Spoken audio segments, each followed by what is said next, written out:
Hello, hello! Welcome, acolytes, to the Cleric Corner.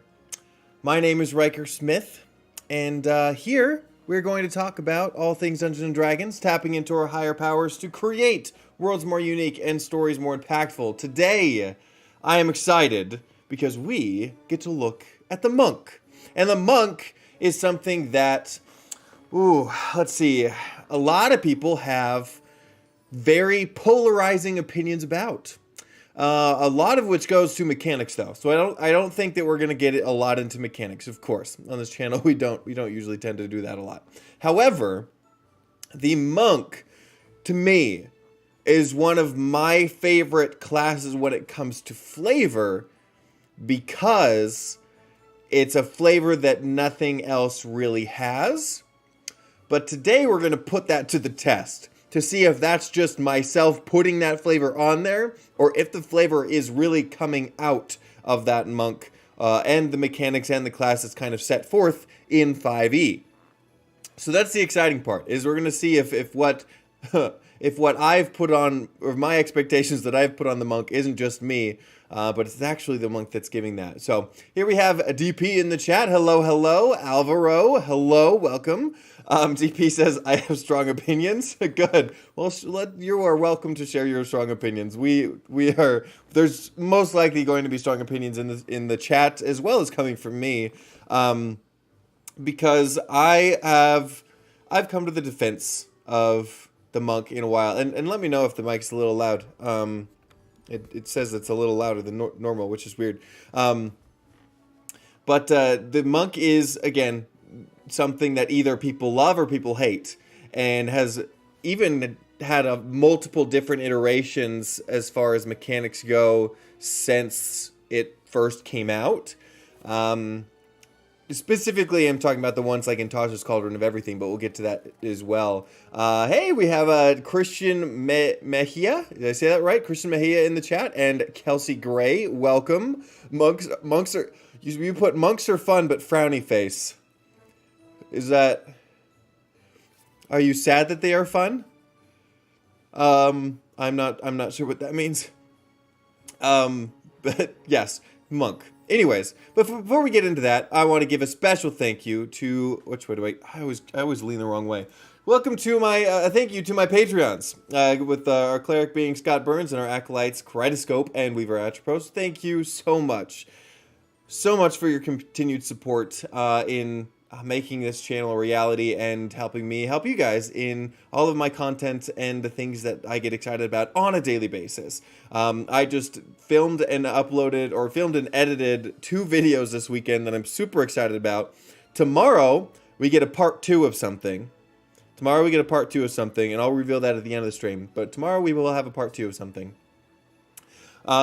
We do have a couple different monks in Critical Role, Beauregard and Fury, that are, they're really, I'm not a huge fan of Fury just as a character. Like, the player is amazing, she's amazing. But Beauregard, I freaking love Beauregard. Beauregard was so cool.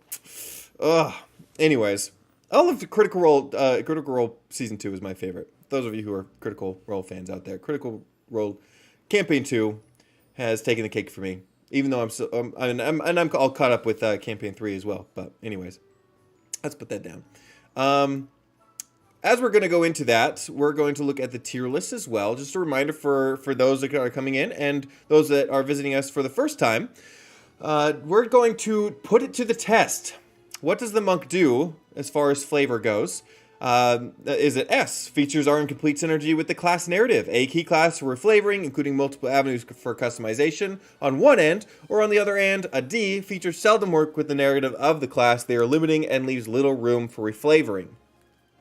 Things we're looking for. Do the mechanics work with the narrative? Can you separate mechanics with the narrative? Can you easily make changes to the mechanics? Are the abilities unique to the class? How different two of the same subclass could be, and does the class give further options for customization? Now, the monk is very much an Eastern style of fighting. It takes inspiration from the Eastern side of the world, But that doesn't necessarily mean that you have to use that flavor. That there is other flavors that you can put on the monk as well, right? Kelsey Gray about the polarizing opinion. Sorry. Don't be sorry. Don't be sorry. If someone comes to me, I love the monk. But if somebody comes to me and says, I hate the monk because of these reasons, I'd be like, I understand. You know, I understand. Like, none of the classes are innately everyone's cup of tea, right? There's so many classes because they're not everyone's cup of tea. And where one person takes the monk and has a blast with it, another person doesn't, right? I am a cleric person. I am a support. I am someone that likes to buff my my allies and feel important in the fight, right? Feel like I have some element of control on how the fight ends up. The characters or players that like to smash things are not clerics, right? People who like to hit things are not clerics. And a lot of people don't like clerics for that reason. So we'll take a look at the monk here in literally a second. So, the monk. Oh, and if you do have questions, we do have a lot of people in the chat today. So if you do have questions, preface your comment with question in all caps. And that way I can pick it out of the chat a little easier. Okay. But going into the magic of ki. Monks make careful study of magical energy that most wow, that's a good start, Riker. Most monastic traditions call ki. This energy is an element of the magic that suffuses the multiverse. Actually, I'll stop right here. This is cool because as ki, usually we don't have a very good definition of what it is, right? Is it your life force? Is it magic? Is it something else entirely? And I do think that you can make it different things. Ki doesn't have to be one specific thing. I think it's a little bit open as far as what it is, and that should be left up to you. It says magical energy, but does that mean that it's magic, right? It's magical, but basically everything in a D&D world is magical, right? But so what is this magical energy coming from, right? Is it coming from your blood? Is it coming from you, your soul? Is it coming from the world around you? Is it coming from the weave? I personally like that translation. Like you're actually pulling things out of the weave, or in some cases, punching the air so hard that you punch into the weave to like make your fist magical. I think that's pretty cool. I think that's also a fun argument, a fake argument, but a fun argument on how some wizards can be strength spellcasters, right? That can cast literally by just punching the weave so hard that it does what you want. It's funny to me. Okay, yeah, specifically the element that flows through living bodies. Monks harness this power within themselves to create magical effect and exceed their body's physical capabilities, and some of their potential attacks can hinder the flow of ki in their opponents. So this is what we're talking about, like ki or chakra, right? Pinpoints or pressure points to keep your opponents from moving. If you've seen Avatar, oh shoot, what's her name? Oh no, Avatar: The Last Airbender, and I was watching it just the other week. Something Lee, I don't know. There's a girl in Avatar: The Last Airbender. If one of you knows who I'm talking about. But she fights with the firebenders, and she's a monk, right? She's an acrobat. She taps and keeps people from bending because she blocks their ki or chi or chakra. Ty Lee, I knew there was a Lee in there. Thank you, Ty Lee. Yeah, Ty Lee. Okay, anyways, going on. Using this energy, monks channel uncanny speed and strength into their unarmed strikes. As they gain experience, their martial training and their mastery of ki gives them more power over their bodies and their bodies of foe, or bodies of their foes. Yeah, there's in Korra the second iteration of like the Avatar franchise in the second series. there's also bloodbenders that can do the same thing that Ty Lee does, kind of, where they block the chi using bloodbending. I love that. I love those series. I love the Avatar. Okay, DP, question. Yes, just like that. That's perfect. Okay, so creating a monk. What makes a monk a monk? And pretty obviously, it is their ki, right? It is their ki. It's the way that they interact with the magic to imbue their fighting in a way that is powerful or magical, right? You get your things like flurry of blows, patient defense, step of the wind, right? So the things that we have to look at is, again, putting it to the test. If the monk is flavorful just because we think it's monk-like, or do the mechanics actually tell the story of you playing a monk-like character, right? So if you're thinking about a monk like in media, like Ty Lee, right? You're thinking, okay, acrobatic. You're thinking shutting down powers of other people. You're thinking about stopping them from moving. You're thinking about being very quick and flexible and being able to jump really high and even, like some cases, right, run across water, which we'll get to. But does it tell that story within the monk? And I think in this case, you have flurry of blows, right, where you get to make a couple extra attacks in a single turn. So you're attacking really, really fast, right? It's like the Mortal Kombat super move. Patient defense, you can spend 1 key point to take the dodge action on your turn. And even though it's the dodge action where you're dodging, I also see this as like blocking and like kind of moving. I'm being very animated on my little small screen. But you're blocking and moving and like twisting the enemy out of the way with your hand movements. And I think that's pretty cool, right? It's like when your opponent shoves you with the sword and you take the sword and you bend it and like you push it into the ground. That's cool. All right, yeah, it's just a flavor, right? You don't get in a lot of other cases. Step of the Wind, you can spend 1 key to take a disengage or dash action as a bonus action on your turn. So again, you're really, really quick, and people can't hit you because you're kind of in and out. So as far as key goes, pretty spot on. Let's see, what else we got? I'm actually, kind of like what we did with the Rogue, I feel like I want to go kind of feature by feature with this one. So let's go to unarmored movement, right? Your speed increases by 10 feet while you're not wearing armor and wielding a shield. The bonus increase when you reach certain monk levels. So this is really good. You can stay unarmored, but also be relatively well armored with your armor class. And this, I really don't think there is any like armored monks that I can think of throughout history, right? You have ninjas. You have, samurai is Eastern style fighting, but I don't think it's very like monk like archetype. And we have the samurai fighter, obviously. It might be interesting to have like a samurai kensei monk. But this kind of adds to the flavor, but also giving you a benefit with that flavor. So I think it's good. I think this is also kind of adding to the Ludo narrative. At 9th level, you gain the ability to move along vertical surfaces and across liquids on your turn without falling during the move.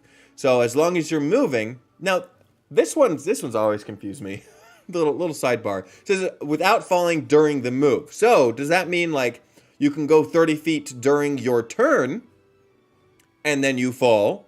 It doesn't say turn though. It says during the move. So I feel like as long as you're continuing the move turn by turn, then you can keep going along those surfaces, right? That's how I read it. But then that essentially just should give them like a climbing speed, right? If they can do that.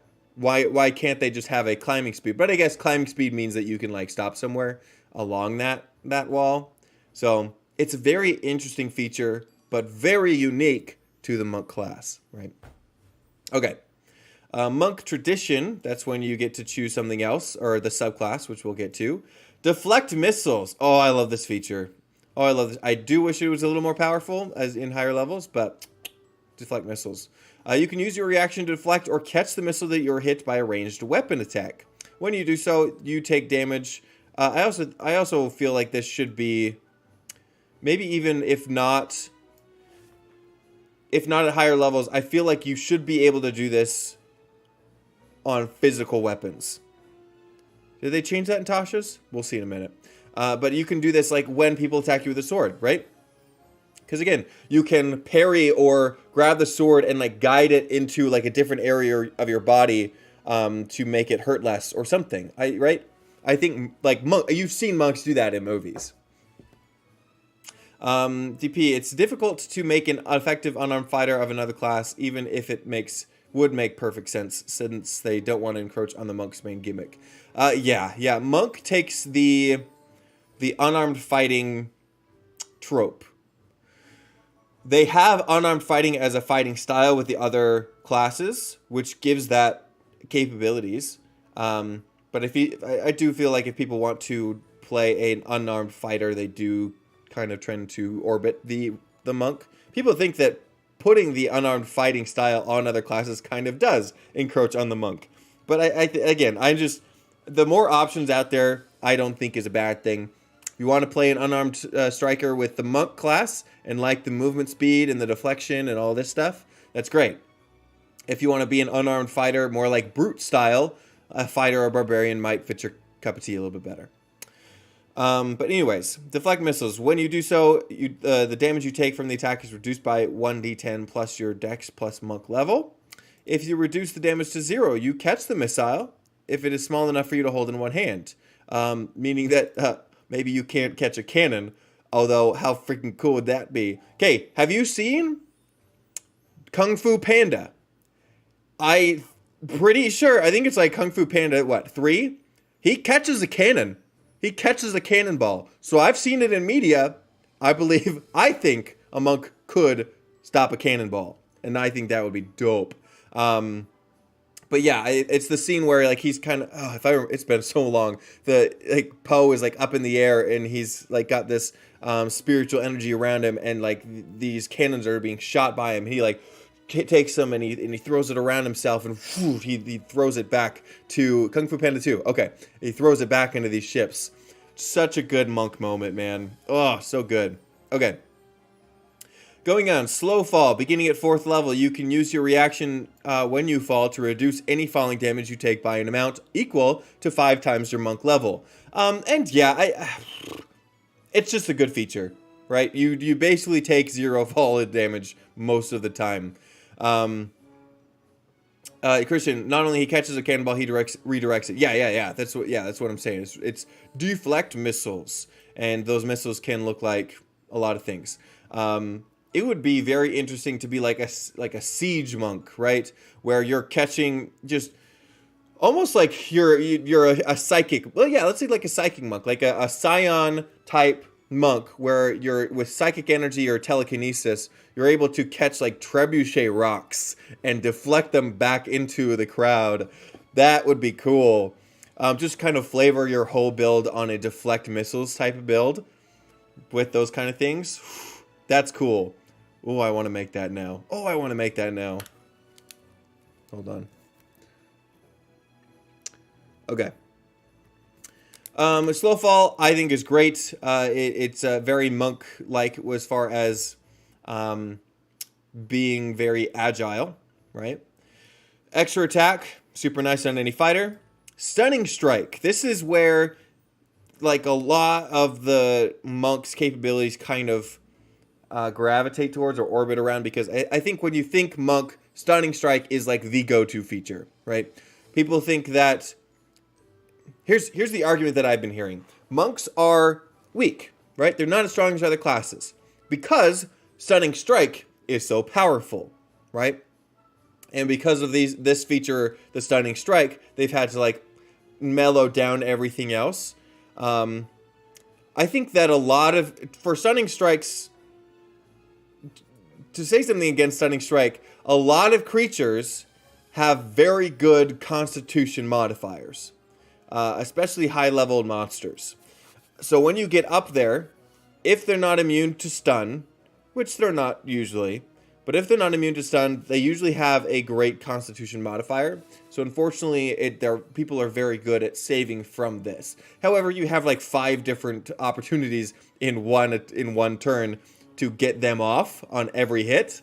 And it only takes 1 key to do. So, but it is very good feature for the monk because that little narrative where you hit somebody and it stops them what they're doing, right? It stops them from attacking or doing anything on their turn. That's basically what stun does, right? They can't take a turn, they're incapacitated, they fail all strength and dex saves, and a creature rolls at disadvantage. I do think that this would be a cool feature if they split it up a little bit, right? If when you stun them, they can't use like their arm for a minute, right? So if they're dual wielding, they can't anymore. And this might encroach on like the battle maneuvers of the Battle Master, which is again another reason why the Battle Master should have their battle features more readily available to more subclasses. But you can just with this you can also take like the Battle Master feat and get just a couple of those maneuvers for your monk. But Stunning Strike, yeah, to hit them and then choose, instead of stunning them, you just stop their movement for a minute, right? Or no, a minute would be maybe too strong. Because here's the thing, stunning is so strong, and they get and it becomes I guess maybe it would because when you're stunned, they're automatically good again after the round is up. So if you reduce their movement to 0 and it's continuous over time, but they get to try to save every turn, that might be all right. But you see what I'm saying, right? Just a bunch of different things that you can do with Stunning Strike that they're like, oh, I'm going for this point in their abilities or this point. I also think that it would be really cool that if you see a creature use an ability, right? If you see a creature use an ability, let's say a Displacer Beast, right? They have this ability where they're displacing in the air, right? They're shifting from side to side, making everybody roll disadvantage on them. What if you were a monk? You're like, I see that ability. I'm going to shut that chakra or chi or key off inside of them to keep them from using that feature, right? So you walk up to it and you hit it like right in the back of right where those tentacles are coming out, and you hit it like right in between those. And it shuts that feature off. You're like, I choose this feature. Of course, they roll a save, but I choose this feature, hit it, and they no longer can use that ability. Oh, I think that's so cool. And then maybe, yeah, they continue to save every turn, but then now your Displacer Beast is not displaced, and people see it without the phasing thing that it does, right? And let's say, even in an extreme sense, let's say a Beholder, you're like, I specifically don't like that eye beam at all, so I'm going to go over and punch it in the eye, do a stunning strike of sorts, and I'm going to shut that eye off, so it can't use that eye for the foreseeable future, right? It's like choosing something, and this comes to like Ty Lee with bending as well. She shuts off a main feature of the enemy, and Stunning Strike does that in all for 1 round. But if there's a specific one, you're like, I want this to be off for a while, hit that once, and it possibly be, good over the long run. And you could still like Stunning Strike the normal way, like on your next turn, or even within that round. You're like, I'm going to Stunning Strike in this punch, and in this punch, going to go for the eye and try to turn this feature off. Right? Anyways, I'm done with that. I just think that would be cool. All right, key powered strikes, overcoming resistance and immunity to magic. Unarmored movement increases to 15. Evasion. Monks have a lot of abilities. I'll just have to say, your instinctive agility lets you dodge out of the way to certain area effects such as Blue Dragon's Lightning Breath or Fireball spell. When you are subjected to an effect that allows you to make a dexterity saving throw to take only half damage, you instead take no damage if you succeed on the saving throw and only half if you fail. This is exactly what the rogue gets, but you get it on the monk. One thing I do want to like bone pick with the monk, that I think this would also help all of the complaints about the monk not having enough key points, is let them dash and let them disengage on a bonus action without spending key, right? Rogues get it, right? And arguably monks would be more acrobatic than rogues. And so I think get rid of this, get rid of that, let them just use Flurry of Blows, give them these for free, and then they can focus all of their key on other abilities in their subclasses or whatnot. That's one change that I would make. Okay. Stillness of Mind. You can use your action to end one effect on yourself that is causing you to be charmed or frightened. I like this feature. This is cool. Either charmed or frightened does come up if a fair amount, depending on the campaign that you're doing. And I have one monk that is in my campaign that was very excited to get this feature because they had already come into contact with a hag and an aboleth and one other creature that would charm them. Oh shoot, hippocampus? It's the horse seaweed creatures. And harpies. And oh yeah, and so a lot of charming involved. So he was like, I need this feature and I need it now, and he was very happy with it. But I do like the idea of this monk like closing her eyes and going into this this like centering their key or going into their happy place, right? And being able to end that. So thing is like, but you can use your action to end one effect. So if you're like being charmed by, let's say, a hypnotic pattern, you can't use your action while you're charmed with a hypnotic pattern. So I don't know if you want to say like you can use your action or use your turn if you can't, or use your action to end one of the effects that's causing this even if you don't have one available. There's one other feature that kind of is worded like this. I don't know it offhand, but there's another feature somewhere else that's like you can use this, but if you can't on your turn, you can use it anyways, kind of thing. I'll have to find that. Unarmored movement. There you go. There's your moving along surfaces on liquids and walls. Purity of body. Your mastery of ki allows or flowing through you makes you immune to disease and poison. This one's a little weird because I mean I get the whole ninja thing where they might take certain poisons and become immune to it over time. So if you're doing that, however, not all monks do that. This one, I mean, I'd have to think about that one a little bit more, but it's nice. Immune to poison and disease, as a 10th level feature. I mean, you also get it increased to your speed. And I don't know how I might change that into something else. So I guess, we'll keep it. We'll keep it. Purity of body makes you immune to poison and disease. Sure. And this I think is kind of leaning into it. Almost starts out the monk. It almost starts out. You're like, okay, you're like a fighter, and you're like twisting and moving around, and you're going in and out of attacks, and then it shifts. It's like a hard shift at level 9. Level 10. Hard shift at level 10. Like instead of this super fighter and improving your body that way, now you're improving your body as like a god.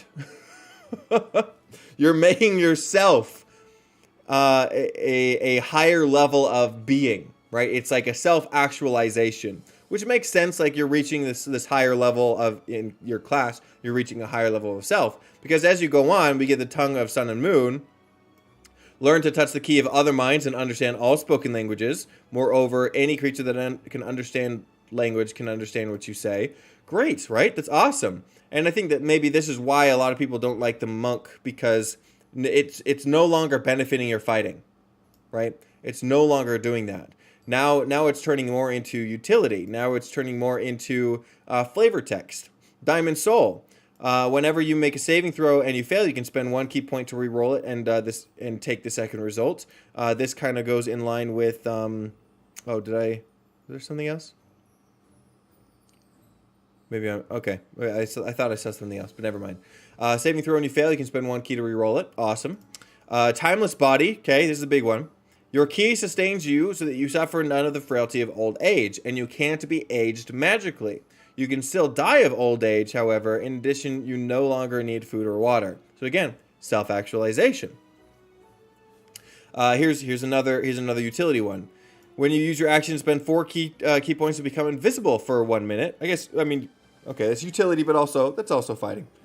Additionally, you can spend 8 key points to cast astral projection without needing material components. When you do so, you can't take any other creatures with you. That's cool. That's cool. Astral projection. Of course that's on a monk, right? Of course that's on a monk. Being able to astral project. And I think that a lot of the monk inspiration kind of goes hand in hand with Kung Fu Panda for sure. Because doesn't he astral project at one point as well? I feel like that's at a later.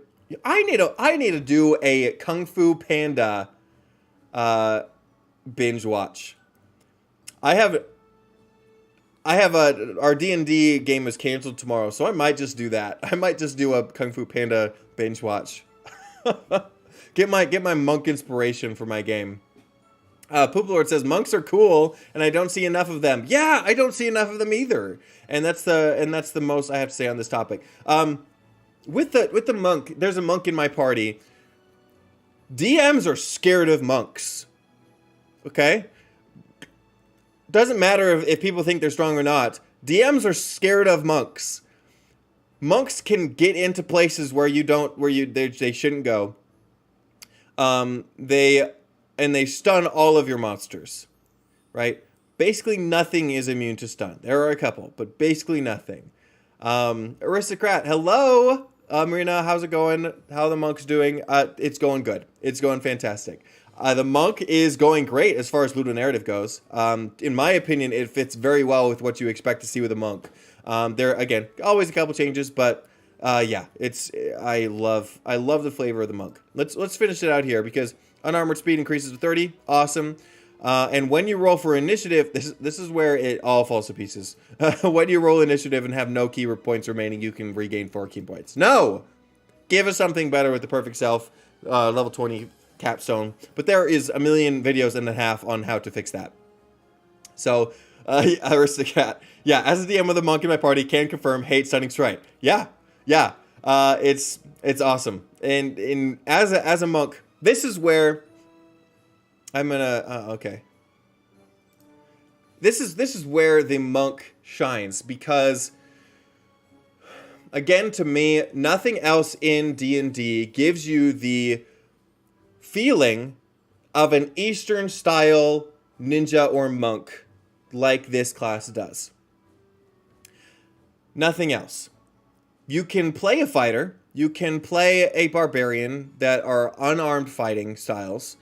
However, you're not going to get this kind of stuff. And even though with the monk, you see a lot of different abilities that maybe not tie in together, right? With the utility, like, is it utility? Is it fighting? Like, there's a lot of, the abilities don't fit together. However, it does bring this bigger picture of the monk in and of itself, in my opinion. Now, here's another thing that I think monks are, another thing towards monk is I think that a lot of people play monks unoptimally, if I can say that. Not an optimizer channel. However, there was a short that Indestructiboy did that I really, really enjoyed. And he explained why monks feel really, really bad at a table is because they are a harasser, right? A lot of characters kind of just get into the fray of things and just punch away. And that's not necessarily what the monk usually does, right? A monk usually is in and out, dodging and weaving in between things. And so basically what you do is you get in there. This is the kind of like turn by turn. What you do is you get in there and you use your key points to do a stunning strike. You get in there, you do a stunning strike with your fights, with your attacks. If the stunning strike lands and they are stunned, then you use your flurry of blows to attack more. Yeah. If that doesn't happen, then, because you don't have it stunned, right? And you can always risk it. So like, oh, but I really want it stunned. I'm going to use my flurry of bones and keep it stunned if you really needed to. However, if it doesn't land, you're probably going to be hurting next turn. So what you usually do is, if it doesn't land, you use Patient Defense and or Step of the Wind. And you either dodge as your bonus action, or you get out, right? You come in, you harass, you get out. You come in, you harass, you get out. And then you leave the tank to keep the person there, right? You keep the enemy there and not moving towards you, right? With like a sentinel or things like that. So the monk is not technically supposed to be hit ever, right? And that's also what like the movement gets, right? So you come in, you stunning strike. If it doesn't work, you step of the wind, you get out of there, you go across the little river that you're fighting by, and get to a place where you cannot get hit, right? And so little things like that is just knowing how they kind of move around on the battlefield. That is very different from all the other classes. It's very different. So that's what I have to say about that. Optional class features. Oh, I was so happy when these came out. So these are the Tasha's Cauldron of Everything features that came out.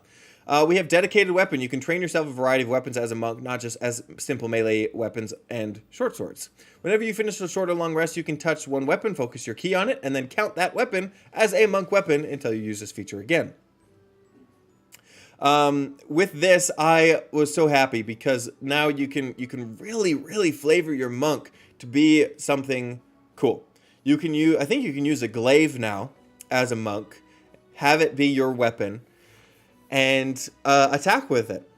And it needs to be a simple martial weapon. You must be proficient with it. It must lack the heavy and special properties. Is it heavy? Is the glaive heavy? I forget. But anyways, just as now that you can give the unarmed strike to the fighter or the barbarian, you can now use this dedicated weapon to make your monk a martial weaponist, which is really cool. A monk swashbuckler, DP, absolutely. I gave in my game at home, I gave my monk, the monk that's playing in my game, a chained dagger. It's called a meteor hammer or a kietsushige, and it's a little dagger with a little hook on it as well, attached to a long chain that they use to flip around and kick into the enemy. And it has reach, and it's so cool. Hey, we got Flute's Loot in the chat. Hello. Glaive is heavy. Darn it. I might so allow it anyways, just because it's cool. You imagine a monk that's waving around a staff, right? And just imagine that staff has a big blade on the end. I'd be terrified. I would be terrified, especially if I was stunned and that monk came at me with that thing. DP, that breaks the cultural ceiling and allows you to model a lot more than just Eastern-themed monk concepts. Absolutely, yeah. Martial, you can, you can watch my monk video. I do go into a lot of, what a monk can be as far as the Western-style monks. You can even be a dancer, right? You can be a ribbon fighter. You can be a boxer. You can be a lot of things that are inspired from both kind of interactions or both different cultures or other cultures that you might find through history or through cultures worldwide. Kasurigama, Sickle and Chain. Oh, Sickle and Chain. That's terrifying. Even just sickles in itself. It can be like a farmer monk. Sanosuke from Ra Runi Kenshin. I don't know what that is. I don't know. But yeah, so anyways, going on. Cool key fueled attacks so you can spend one key point or more as part of your action on your turn. You can make one attack with an unmarked strike or a monk weapon as a bonus action before the end of the turn. Wait, hold on. Oh, okay. So this is kind of like if you're not flurry of blows and you already spent a key, that you can still get a little benefit, little extra attack. Quickened healing, as an action, you can spend 2 key points, and roll a martial arts die. You can regain a number of hit points equal to the number plus your proficiency bonus. Awesome. I do like this. This also is kind of like your T1000, right? Where you're like, kind of heal yourself in the moment. Focused aim. When you miss with an attack roll, you can spend 1 to 3 key points to increase your attack roll by 2 for each of these key points you spend, potentially turning the miss into a hit. This is awesome. So good. And I think that this feature kind of throws away a lot of the arguments that people were making with the monk, and actually does make it a very formidable fighter on the battlefield as well. You can spend 1 to 3 key points. If you spend 3 key points, you basically get a +6 on your attack. You get a +6, which, in my opinion, like with your modifier, that's, let's say, an average of +5, right? Plus a +6, an average monster with a 16 hit points or 16 AC. You don't have to roll, or you don't. Yeah, you roll 5 or more, and you're most likely gonna roll that. Anyways, so yeah, that's great. There's a popular pugilist class on the DM's Guild. I think who's the author of that? I forget. Oh, duh! Isn't it Matthew Colville? Isn't he write that? No, am I wrong? He wrote some fighter class. But I like the monks, guys. I really do.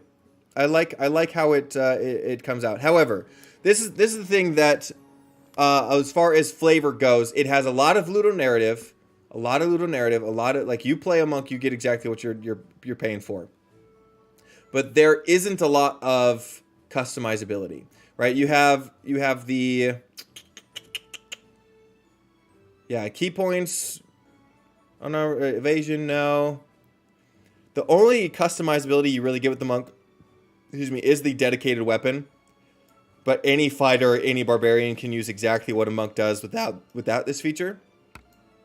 So there's not a lot of customizability when it comes to the monk. Like when you put 2 monks together, they're very, very similar, right? Let's take like Way of Mercy, for example, Hand of Healing.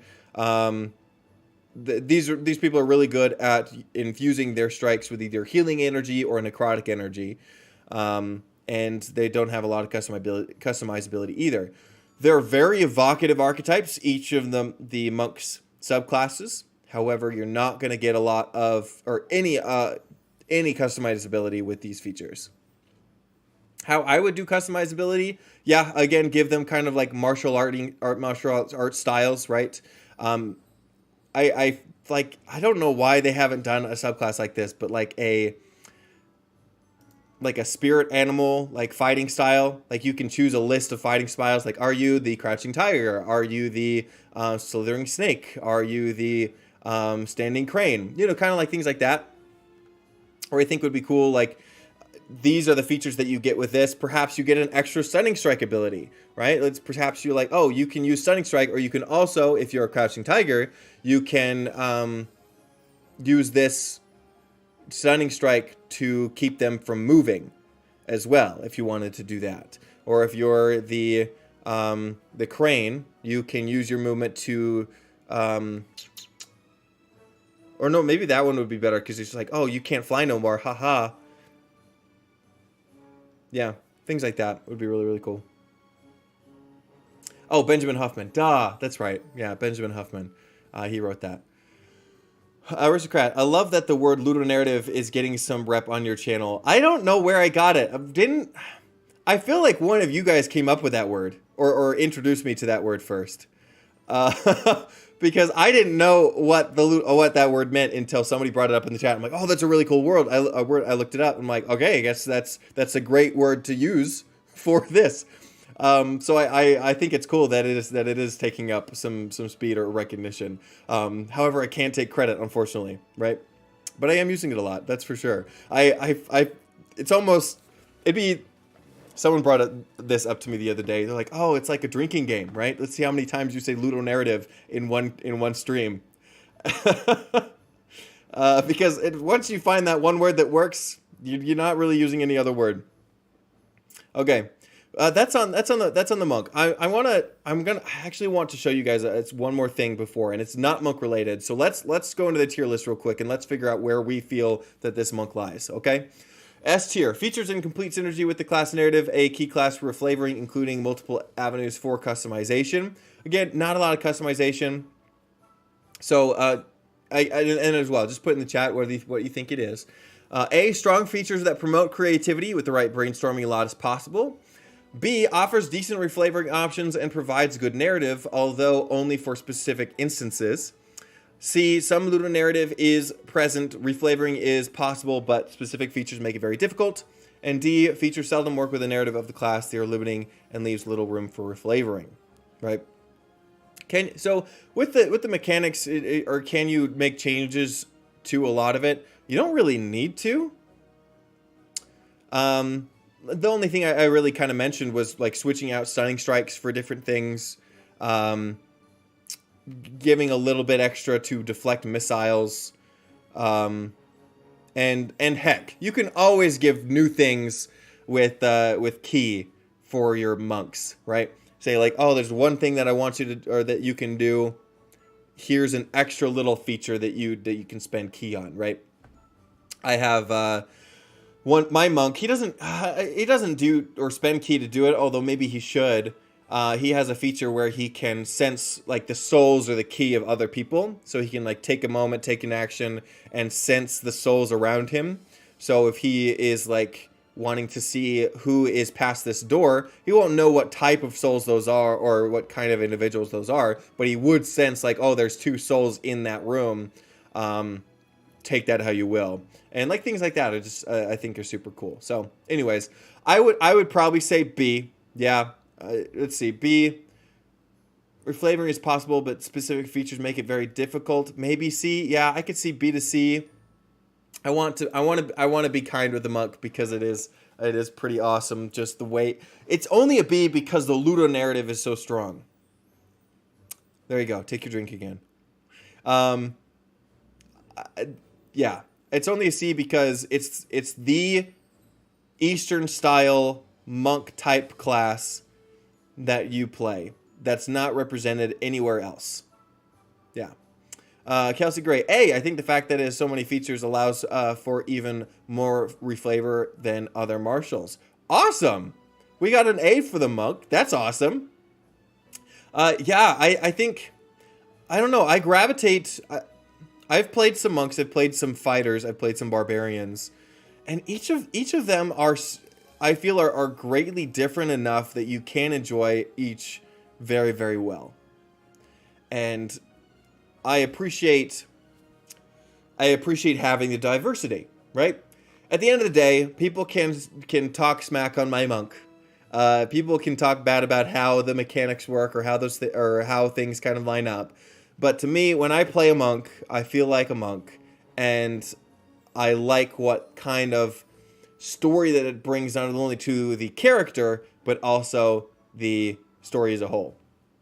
Because, and here's the thing, the monk at my table does not play a monk as far as like he came from a monastery and that he devoted so many years to service or to bettering himself or anything like that. The monk in my player is also kind of like he's got a couple levels in warlock, because his father was basically the emissary of the sea, or he's not sure exactly what his father is, but he just knows that his father is the sea, right? And his key comes from his father, and his magic or his fighting style, right? His movement, his fighting style is a fighting style of the ocean, right? The ocean of the sea that flows through him, and he can move and use his body in a way that mimics the movements of the sea, and that's what it is, right? So it is really cool that you can use the fighting style or just the mental image of what monks can do and their fighting style into something really, really cool. So yeah. I would also go with Ariscat. I would also go with AB because I feel like there's a lot of potential for non-weapon focused fighting, and others that the monk, no one really does that. Yeah, absolutely, absolutely. If we can talk about, is the monk unique? Yes, the monk is very unique. They got, I mean, their keys, their stunning strikes. There's a lot of things that a monk can do that none other class can do. There's a few things that cross that cross over to the rogue. There's a few things that cross over the rogue. They use it a little differently, but I've said that they actually should be using it the same if it's the same thing, right? It's a disengage and a dash as a bonus action. That's what it is. Like, give it to the monk. They don't need to be spending key points for it. The monk at our table is a cop straight out of Buddy Cop movie. Hey, there you go. Yeah, that's awesome. It's awesome. I'm gonna say awesome again because I do love the monk. But anyways, that's enough. That's enough on the monk. I want to show you guys something. Real quick. Okay, we're done with the monk. We're done. One of the most amazing things as a creator, when we find our idols and our heroes repeat what we say. They might not know you exist, but they say things that affirm the kind of the mentality and the approach that you take on D&D, right?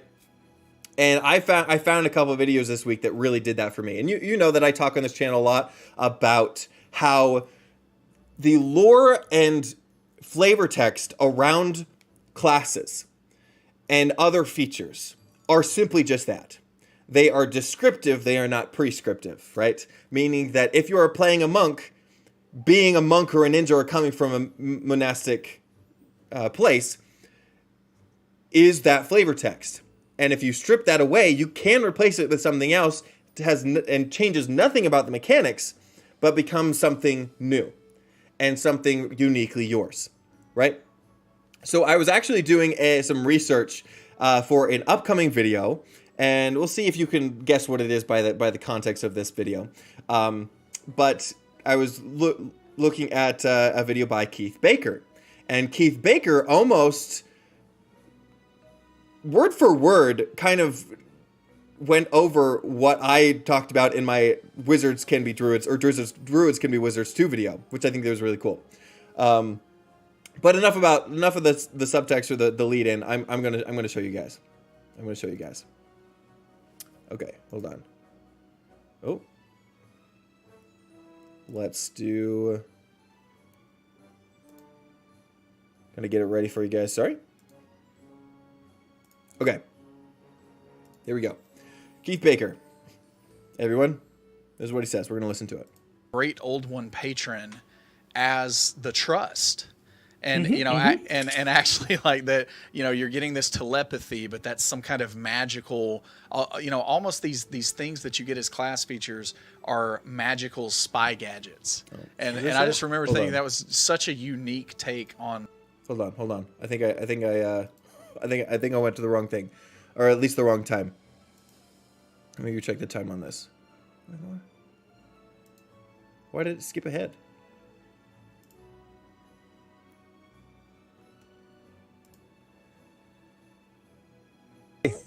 It's the first episode of Four-Sided Die. A bard is a musician. A lot of things happening right now. Okay. Thanks for your patience, guys. I'll get there. Okay, all right. Here we go. This is where it is. It's one of the things that will be working in there. Is the whole thing to me with classes is a class in D&D has the mechanics, what it actually does. Mm-hmm. And then it has a layer of flavor over it. A bard is a musician. A barbarian is a savage. But to me, that part is optional. So this is the point, is a warlock uses magic in a different way than a sorcerer or a wizard. And that part is absolute. What defines the warlock is the unique way in which they do magic.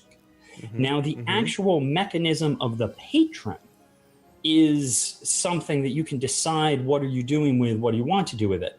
Taking the barbarian, you know, a barbarian is a savage person, you know, who goes into a rage. And you can play them as, oh, they come from the Demon Wastes, or they come from the Eldeen Reaches, and they are an uncivilized person.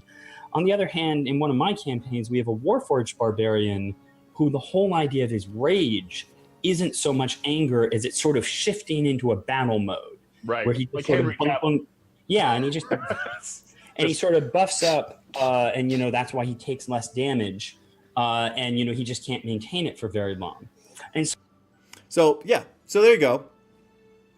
That's I think he goes on to a little other things, but that right there. This is his interview that he did on D&D Beyond, and he is talking about, hey, your patron doesn't have to be a freaking patron. It doesn't have to be something in the sky, but just the mechanics of what that patron or that relationship is can be anything, right? It doesn't have to be what it says on the paper. It doesn't have to be a long lost god. It can be an organization. It can be an affiliation that you're with. I feel like he states that barbarians doesn't have to be a rage-filled nomad. It can be someone civilized, and that rage can take on different mechanics, right? Which I think is really cool.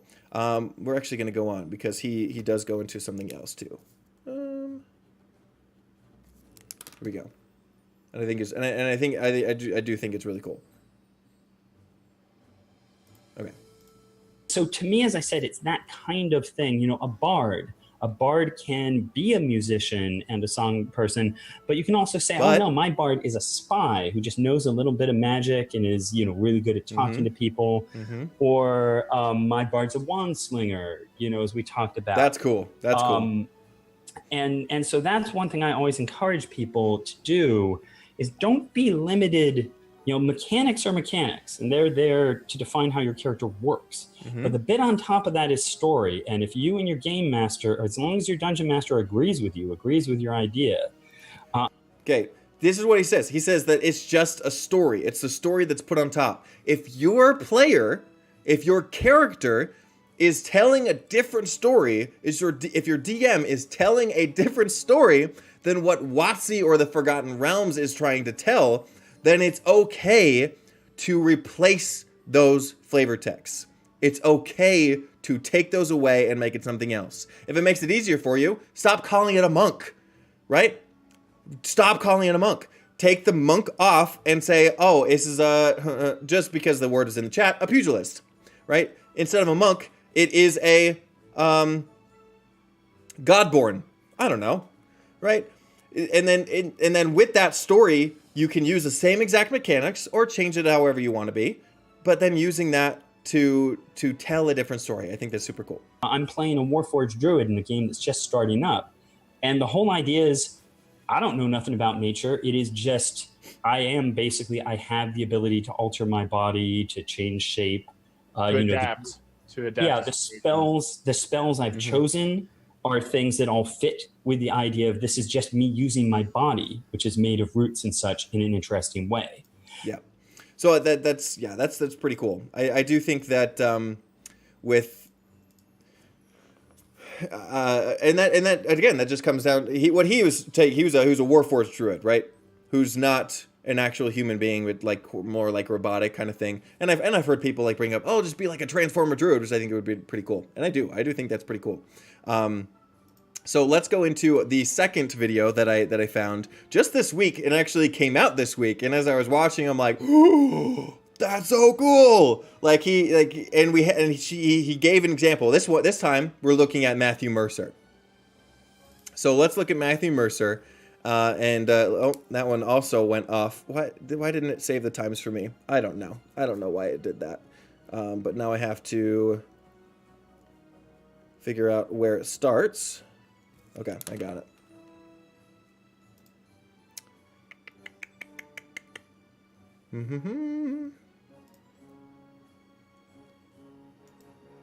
Okay.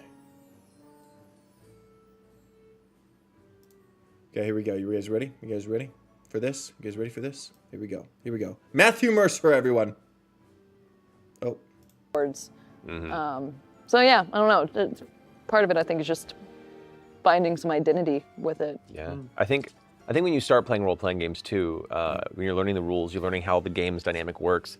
It's very common to let kind of the descriptions that exist in the game set the tone and really kind of let you know how it should be. And then the more comfortable you get, it's quicker for some people than others, you can begin to realize that the rules can be the same, but the flavor can be whatever you want it to be. Yeah. So this too, the stories that are there for a reason, and those are great ways to play and perfect for newcomers who are very familiar with those stories. And they can interact with those stories in a very familiar way to allow them to play out their fantasies that they've seen on the screen, right? But then there's also times where you're like, okay, I've played this. I want to see how we can change that. And that's where your creativity comes in. Because as creators, as people, we are imaginative, creative people that create our own stories. And saying that we have to stick to somebody else's story, to me, I don't like, I'm not a fan of that. I'm not a fan of that kind of thinking. But we as people are made to create, made to improve. And so taking an idea that has been done and changing it to something else just because we're familiar with it, we've done some other things before, we want to take it a new way, nothing is wrong with that, and you make something completely new. That's pretty cool. That fits within your character's theme. I think it's like Imogen, Laura's character. Example. Was based on a sorcerer subclass that is a really, really cool mechanical class, but the theming of it in the book is very like dark tentacles and, like alien... Arms of Adari like, kind of. yeah. Yeah, he's talking about the Aberrant Mind Sorcerer, which is Imogen's subclass in Critical Role. And the subclass, Aberrant Mind, right, the flavor text or the story that it invokes is you were basically probed with some far realm creature, and because of that interaction with them, you became aberrant. You're like a mad scientist or a mad person. You're possessed by these numbers and sigils of this far realm that your brain cannot comprehend and understand, and so you gain these powers, right? Imogen is a little horse girl. She's a horse girl in Critical Role. That's what she is. That's her character. She's a horse girl that has little psychic powers, but as well as lightning powers, right? And it's funny to me because like people can watch Critical Role and say, "Oh, that's so cool," but then comment on my videos and say, "Oh, that should just be another class because the Lulu narrative doesn't fit." Yes, it does, because I changed it. But here we go. Yeah, like very, very kind of cosmic horror, stuff. And she's like, I love what it does, but I don't want to be that. Yeah. And so it functions pretty much the same, but we just reskinned some of the spells, we reskinned some of the abilities, and made it her own unique thing, even though it operates the same as the class and the rules in there. And I love when any player feels excited to just take something and go, how can I make this more mine? How can I make this more unique to what I've built and want to play? And I think she's done a great job with that. Yeah. But isn't that That's yes, 100 times yes, 100 times yes. That's the reason that you reflavor. That's the reason that you allow that creative role play, or those creative options for your players, because they get so excited to make something their own. It says flute. This actually goes for races too. Yeah, I have a theory. You do have a theory, an Imogen theory about being a class star, absolutely. But I just saw horse girl. Yeah, aristocrat. Yeah, it's basically a horse girl. She's a Southern belle that interacts or that has a dream that involves horses, and that's kind of like her backstory. She does. I feel like horse girl has a lot of like connotations on it. And it's not quite what you think. It's kind of a joke. But yeah, she's just horse girls, and she has a farm, or she comes from a farm. That's really it. But yeah, just seeing that Matthew Mercer like has that same mentality that you're like, yes, the rules are there. Yes, the flavor is there. But you can change the flavor and the mechanics stay the same. Nothing changes about the rules of the game. But in so doing, you make the player happy. You make the player excited. That's cool. And that's why I reflavor. So, I just, again, yeah, I thought that was cool. And I wanted to share that with you guys. So. But I do have to say, like, is this the only way of thinking about D&D? No. Again, there's going to be a lot of people who disagree with them. There's a lot of people that disagree with me. Are they professionals? Arguably. Am I a professional? No. But it's nice to see that some professionals do agree with kind of the things that I've been saying and the things that I've been rooting for. So just wanted to share that with you guys. It was a little victory for me this week. Do you think the lineages and races can be readily reflavored as classes? I think races and lineages can be as readily reflavored as classes. Yeah. I have one video. I might make more. There's been a couple people who have actually requested it. Am I out of focus? There's been a couple of people who've requested some videos like the one that I made about the Unearthed Arcana Space Jammer, or yeah, Spelljammer. It was a Spelljammer Unearthed Arcana with like the different races, like the robot gnome and the oozkin and those things. And so I took that video. I'm like, oh, these are some of the races that you now can use, but you can also reflavor them for other options that you can play in. And I think I took like the ooze and say, oh, this is how you can play an elemental with the ooze and have like similar experiences, which I think is cool. So I don't know if that answers your question, but I hope so. Anyways, we're over time. So thank you all for joining this stream and taking this wild ride of the monk and the little sidebar that I led you guys through. Thank you for sticking around. Tomorrow I will be going over a part 2 of the cleric class, a better cleric video, part 2, which I'm excited about, mostly because when I started going through the cleric, or the better class videos, the better class series, it changed kind of after I did the cleric one. And so I wanted to at least revisit that one and redo that one to better fit the format that I did for the other classes. So tune in for that tomorrow morning.